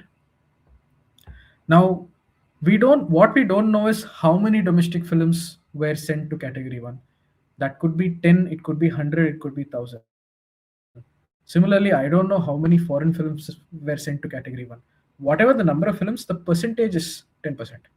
And if it's 10% for domestic, it's 10% for foreign. It's 80% for domestic, it's 80% for foreign. Make sure you understand the information exactly. That is fact one. But what is fact two? The overall rate of acceptance of domestic films was significantly higher.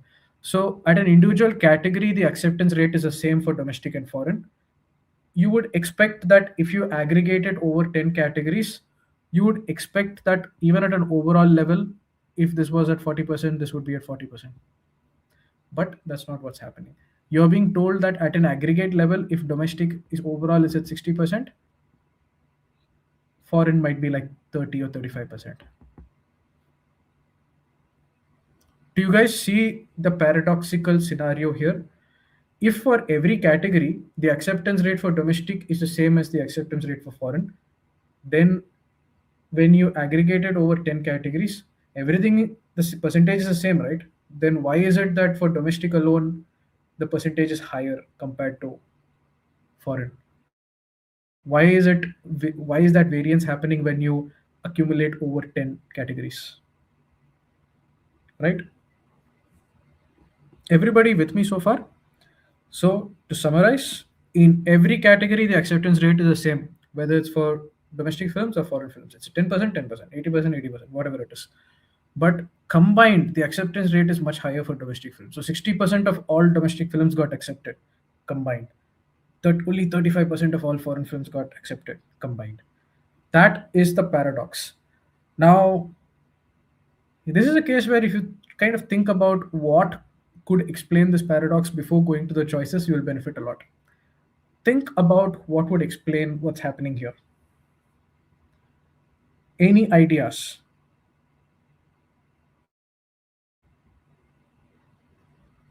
This might be, I mean, if you're not familiar with this might take some getting used to, but that's how CR works. You learn from every pattern, right?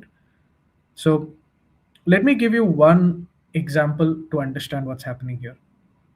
The idea you have to think about is weightages. It's again like that weighted average thing we discussed in the last question, right? There is an aspect of how films are distributed across these categories. For example, let's in reality you're dealing with 10 categories, but just to understand things, why not take a simple small two category example? Now, let's say there is one category which has low acceptance, there is another category which has high acceptance. Now remember, the acceptance is the same for domestic films or foreign films. So it is 10% for domestic, it's 10% for foreign with category 1. It is 80% for domestic and 80% for foreign as far as category 2 is concerned. I'm trying to think about what could explain why overall C1 and C2 combined domestic is higher. Think about one thing. Maybe for the higher acceptance category, you have a lot more domestic films brought in. And maybe for the low acceptance category, you have a lot more foreign films brought in. That could so where you have high acceptance, there you see a lot of domestic films thrown in, and therefore overall level domestic will still be higher. Where you see very low acceptance, that's where most of the foreign it is in that low acceptance category that most of the foreign films are being dumped. Then clearly the acceptance rate overall is going to be biased, right? I'll put a number to this so that this becomes very clear. So C1, C2, and this is just an example. In reality, you have 10 categories, but you can work with this. Now, what if C1 is a low acceptance category and C2 is a high acceptance category? And what if you have a scenario like this? So in a low acceptance category, I don't have too many domestic films. So there were only 100 films sent and 10%, so 10 out of 100. That's the acceptance. 100 is a total. And in a high acceptance category, here I'm going to overload on domestic.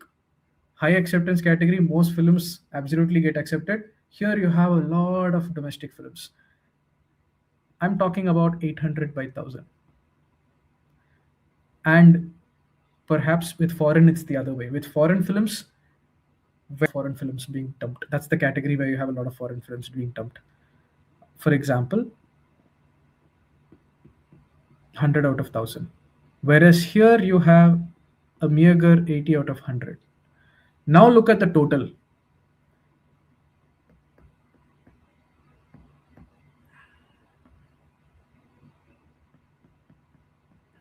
Do you see how domestic could actually end up having a higher percentage acceptance than foreign?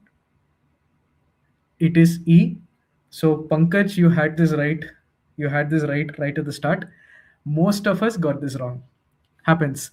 If I look at the accuracy stats, this again is a 54%, 53% accuracy question. Very few people get it right.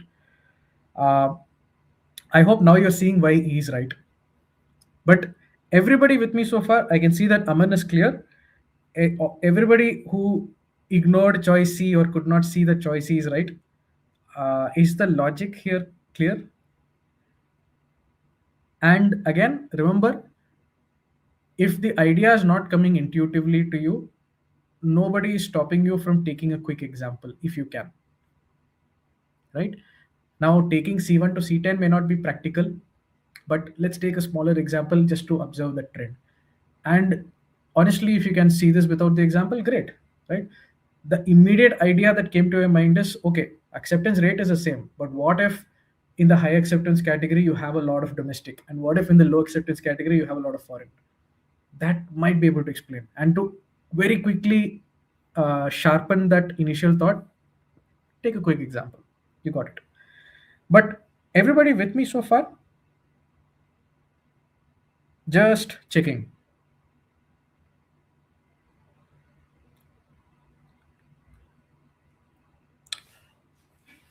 I will also discuss why A and B are wrong because uh, I'm actually surprised A was somewhat the more popular choice because usually B is the trap choice. If you go and see the stats on it, lot of candidates, many candidates for B, not much for A. A is actually easy to reject. Let's see what A is trying to say. In each category, the selection panel was composed of filmmakers, and some selection panels included no foreign filmmakers. So, in each category, the selection panel was composed of filmmakers. How is that relevant? Okay, people who have experience being filmmakers, what does that tell you about acceptance rate? What does that tell you about these facts? Nothing, right? So, that statement one is practically useless.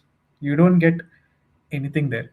In each category, the selection panel is composed of filmmakers. Okay, that's good, good for merit perhaps. uh, some selection panels included no foreign filmmakers. What this is trying to tell you is perhaps those panels there might be a bias because there's no foreign filmmakers. So if there are no foreign filmmakers, then they will make sure that foreign films don't get accepted. That's the angle that choice is trying to push. But if you think about it for a second, firstly, you can't, it seems to be a stretch for us to assume that if there are no foreign filmmakers, then foreign films are not going to get accepted at the same rate. That seems like a stretch to assume that. More importantly, irrespective of what the composition of the panel is, you can say with certainty that this kind of bias is not happening. Why? Because at the end of the day, the acceptance rates are the same. It's not like just because this panel has no foreign filmmakers, the acceptance rate is lesser for foreign films in that panel. No. If in that category the acceptance rate is 20% for domestic, it is also the same panel is looking at foreign films through the same lens, the acceptance rate is still 20%. You cannot scream bias here, right? So there doesn't seem to be any bias. How does this impact? How does this impact your fact one, fact two? What makes it explain the paradox? I don't see that. Right? So is the idea of choice A clear? I'm discussing this because this was actually more popular than I expected it to be, very honest. Point is, irrespective of what the composition of the panel is, end of the day, the acceptance rate is the same. There's no room for us to say that the selection of the panel has induced a certain sense of bias. That would be true if in a panel where there are no foreign filmmakers, you're seeing that the foreign films are not getting accepted. If something like that is happening, yeah, you could argue that way. That's not happening here. The the acceptance rate is the same for domestic and foreign. The same panel is looking at it seems to be looking at both types of films in the same way, provided it's in the same category, right? So, in the genre of comedy, whether it's a domestic film or whether it's a foreign film, this particular panel is looking at it the same way. It's similar kind of rejection or acceptance. Yeah. So this should not, therefore, really explain your answer choice, explain your paradox. I hope you see that. So didn't observe the word overall acceptance and thought each category has same level of acceptance, like 20% acceptance in each category. No, yeah, they didn't tell you that. Good, good. See, again, this nitty gritty sometimes matter. This is why I focus a lot on reading a little slower initially. Yeah, but great point. I mean, answer choices with some give intuition or something vague. Yeah, that doesn't mean it's wrong or right. You still have to be very careful with it. But I hope answer choice A is clear. In this case, this it doesn't really explain your paradox, right? Uh, Definitely, choice B was also chosen, and B is like the trap choice here. Now, the problem is this does not explain the paradox. If you have understood the example I discussed here, you will see that what really explains the paradox is a certain type of uneven distribution of domestic and foreign films across the categories. If you see that domestic films are pushed more towards high acceptance categories and foreign films are pushed more towards low acceptance categories, then you're going to see this happen. Does the number of films have to be more? Not really. Even if this is true, that's what I'm going to show. Even if choice B is true, it does not really explain the paradox at all, right? Here is a quick example to understand it. So again, we'll use the same example. Let's simplify it. Instead of 10 categories, I'm just going to take 2 categories and we'll work with that, right? So what if you see a scenario where the number of films is actually higher for domestic throughout, but there is no uneven distribution? So remember what I told you? What actually explains the paradox is uneven distribution, where higher acceptance has more domestic, lower acceptance has higher foreign. I can make sure that there is no uneven distribution. In that case, choice B will absolutely not do anything to explain the paradox. Let me explain. Let's take a simple example.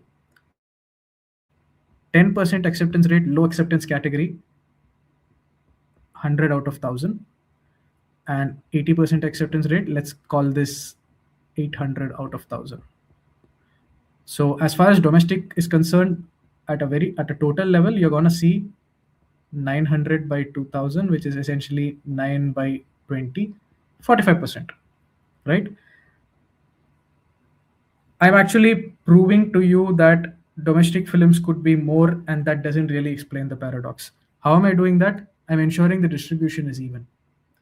So now I could have foreign films at a much lesser number.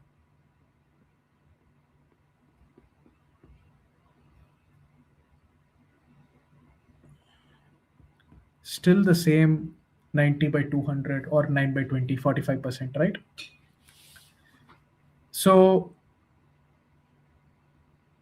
you will see that it is not able to explain the paradoxical situation. Why is it happening? Domestic films could be more, and you could still have the same kind of percentage. You could have more percentage. All of that is possible. So the only thing that can explain is an uneven distribution. The domestic films being more does not really explain. I hope that helps a little bit with choice B. You can create your own examples as needed. This is just an example. Are you with me, guys?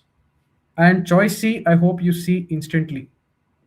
It is exactly what we discussed here, but in reality, it's 10 categories. We just understood through a smaller example. I didn't see anybody click B, so I assume that was easy to reject. But let me know, guys, how was that? Did you get something out of this question? So, with the previous question, which is also at a high level, 705 level, most of us, not most of us, all of us were able to get it right. But here, perhaps the concept involved was a little more different, and most of us did struggle here.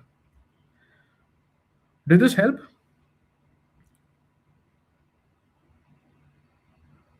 Let me know what the level of understanding is with the correct choice, the logic here, how to kind of visualize the scenario.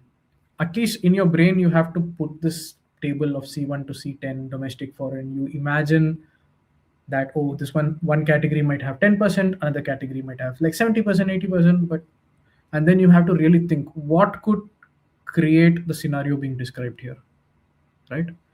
So you need to think on those lines. That's when you'll see this.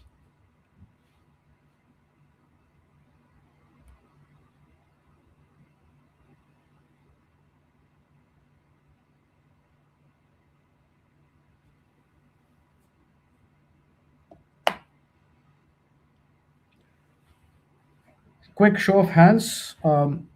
Question is clear. How we approached it is clear. I hope you guys learned something from it. Let me know.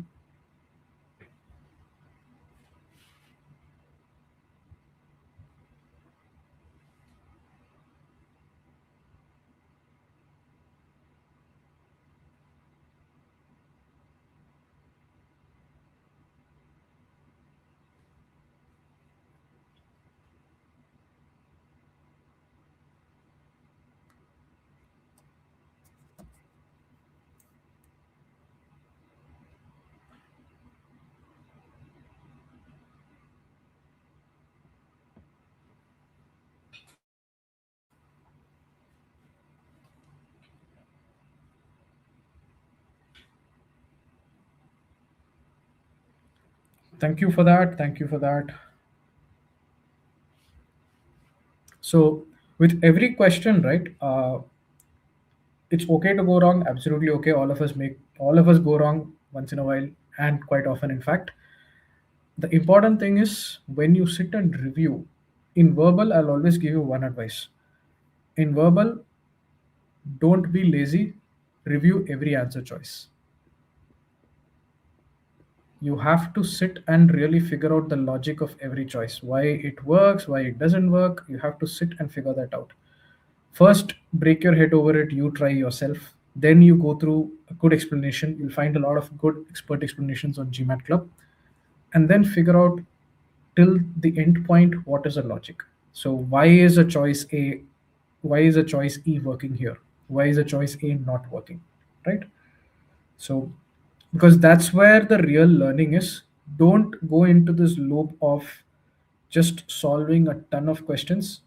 Of course, by solving a ton of questions, you are going to improve, but you will improve a lot more if you solve a few less questions but review them well. You sit and understand the choice reasoning in question types like strengthen, weaken, evaluate, paradox. You really have to sit with those choices and really understand what works, what doesn't work, why an answer choice is right, wrong, the correct meter, all of that stuff. Okay.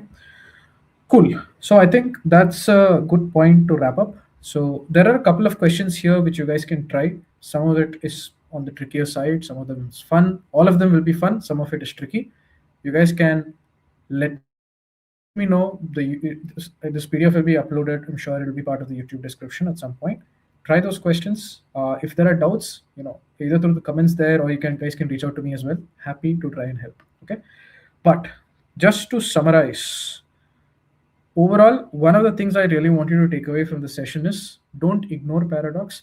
Usually, what happens is paradox comes towards the end of most of your CR courses, and people tend to not take it that seriously, especially given the fact that the concept of it is easy.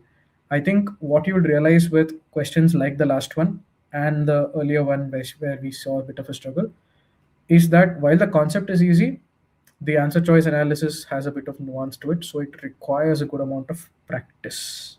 It will come. So, what is a paradox? I think we have kind of established. You guys are clear with it. I really want you to absorb this idea. Typically, with paradox questions, a choice which, if true, could most reasonably explain the situation. So, you assume it's true, don't go around thinking whether it's not true or not. This is important. Like a detective, you're looking for things that could explain it. You're not looking for very definite explanations like, this is the explanation. You're not looking for that. If it could explain, if it introduces a possibility that may be able to explain, that might be your correct choice. That's the correct meter. Okay. So think about that. Um, in terms of process, I emphasize with all the question types, I really emphasize on building clarity upfront. The more clarity you have upfront, the less painful your downstream journey. So the passage or argument, whatever it is given to you, make sure you get you build clarity on what is given to you. Now, in CR, go sentence by sentence. In all of verbal, go sentence by sentence. Don't just rush through sentences like you're reading some storybook. Read a sentence, take a second, absorb what you learned. You saw me do that live, practical, right here with you, practically, right? Read sentence by sentence, understand, build that picture of what the author is trying to say. Once you are done reading it, if it's an argument based question, conclusion and logic or support for the conclusion should be clear. If it's a plan goal kind of thing, what is a plan, what is a goal should be clear.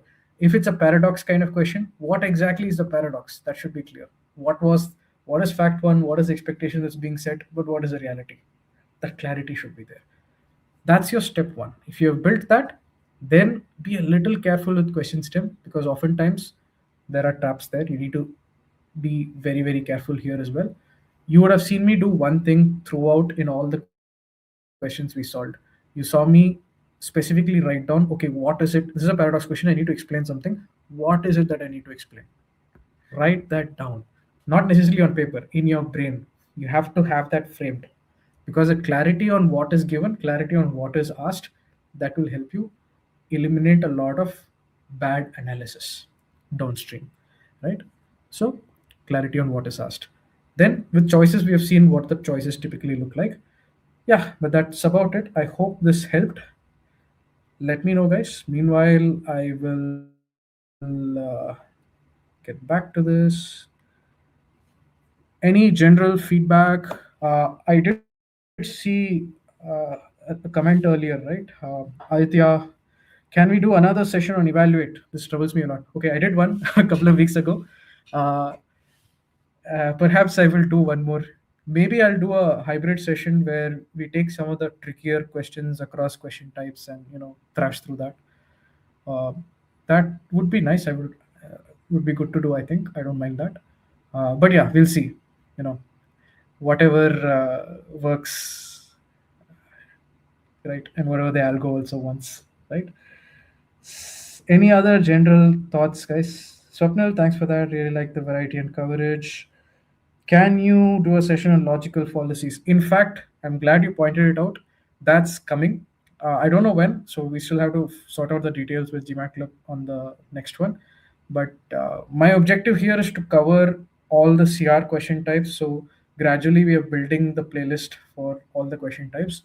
In fact, I believe the next one is probably flaw, whenever it is. So when I'm doing flaw, I will cover all the common logical fallacies, all the typical types of flaws and arguments.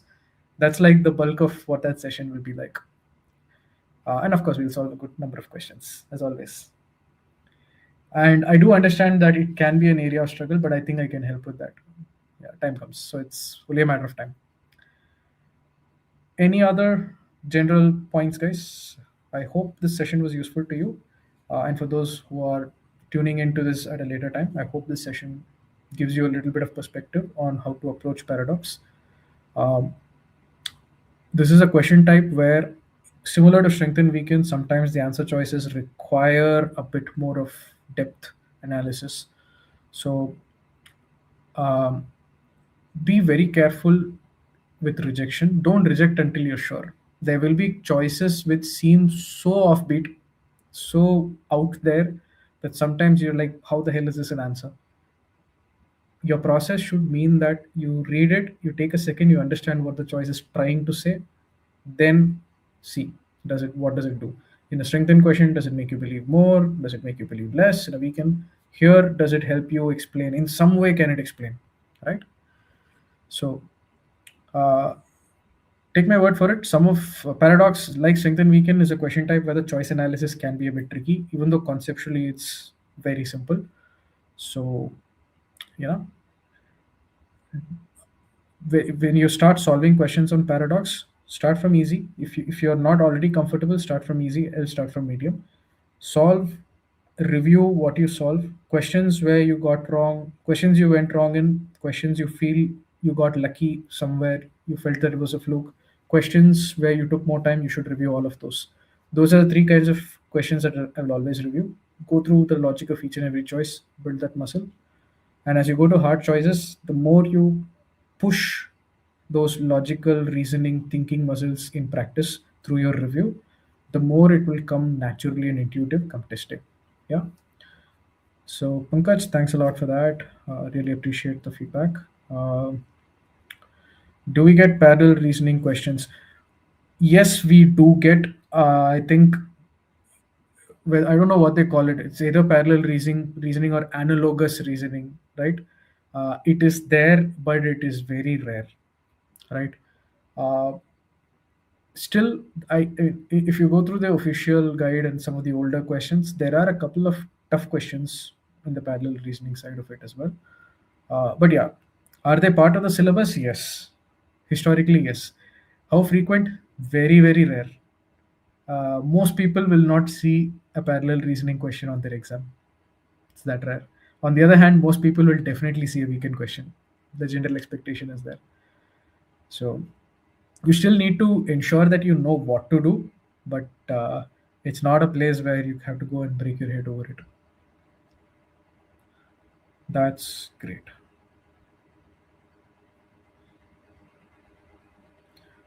Cool. If there are no other questions, thanks a lot for participating. That actually makes a lot of difference. And I hope that this session, for those of you who are attending right now, and for those of you who will check this out later, I hope that this gave you a good insight into paradox. I will see you soon with the next session. Probably flaw, but let's see. With that, I will take your leave. Good morning, good afternoon, good evening, wherever you're from. Okay. Take care.